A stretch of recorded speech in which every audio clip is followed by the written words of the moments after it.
احسان فراموش کی ایپیسوڈ 60 کے پرومو میں دیکھا جا سکتا ہے کہ نوال اور فلک نے اپنی بچی کی کسٹڈی کے لیے کیس فائل کیا ہے۔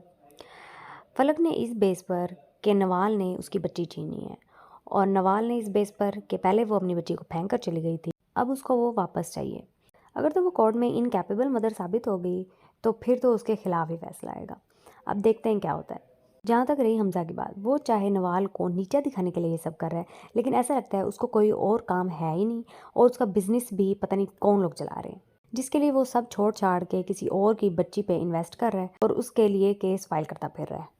اب حمزہ فلک کے لیے یہ سب کچھ کرتا پھر رہا ہے، لیکن ملنا اس کو اینڈ پر پھر بھی کچھ نہیں۔ تو خیر، پرومو میں یہ بھی دکھایا گیا ہے کہ حمزہ نوال کو اس کے منہ پر بھی کہتا ہے کہ میں تم دونوں کو برباد ہوتا ہوا دیکھنا چاہتا ہوں۔ حالانکہ برا بھی اسی نے خود کیا ہے ان لوگوں کے ساتھ، اور پھر بھی ان کو برباد ہوتا ہوا دیکھنا چاہتا ہے، جبکہ نوال اور کبیر ایک دوسرے کے ساتھ خوش ہیں اور ان کو کسی اور کے برباد ہونے کی نہیں پڑے گی۔ لیکن حمزہ کیونکہ ایول مائنڈ کا ہے اور فلک بھی، تو وہ لوگ اپنے ہر دشمن کو برباد اور روتا ہوا دیکھنا چاہتے ہیں۔ خیر، اس کے علاوہ اگلی قسط میں حمزہ اور کبیر کی آپس میں ہاتھا پائی بھی ہونی ہے، اور ان کا اچھا خاصا جھگڑا اور انبن ہونی ہے، اور اسپیشلی فلک اور نوال کے درمیان تو میں ہوگی۔ بندہ پوچھے، وہ کبیر کی سگی بیٹی ہے جس کے لیے وہ کسٹڈی فائل کرتا پھر رہا ہے، لیکن حمزہ کی تو وہ کچھ نہیں لگتی۔ اس نے پتہ نہیں کیا اچیو کر لینا ہے سوائے اس کے کہ اس کے دل کو ٹھنڈک ملے گی۔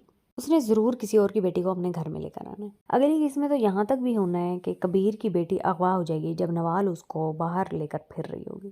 اس کو پتہ ہے کہ اس بارے میں کیس چل رہا ہے تو میں بچی کو باہر لے کر نہ جاؤں، لیکن وہ کیونکہ بیوقوف ٹھہری تو وہ اس کو لے کر باہر پھر رہی ہوتی ہے، اور یہ کام بھی حمزہ کا ہی لگتا ہے۔ حقیقت کیا ہے یہ تو اگلی قسط میں ہی پتہ لگے گا، لیکن ہنٹ یہی ہے کہ حمزہ نے یہ سب کیا ہے۔ آخر میں ایک بات، دھوکہ ڈرامہ جو کہ احسان فراموش کی جگہ آنے والا تھا، پتہ نہیں وہ بیچ میں کدھر رک گیا ہے، وہ ابھی تک آیا نہیں۔ ایسا لگتا ہے کہ یا تو اس کا ٹائر پنکچر ہو گیا راستے میں، نہیں تو پھر اس کا انجن بند ہو گیا۔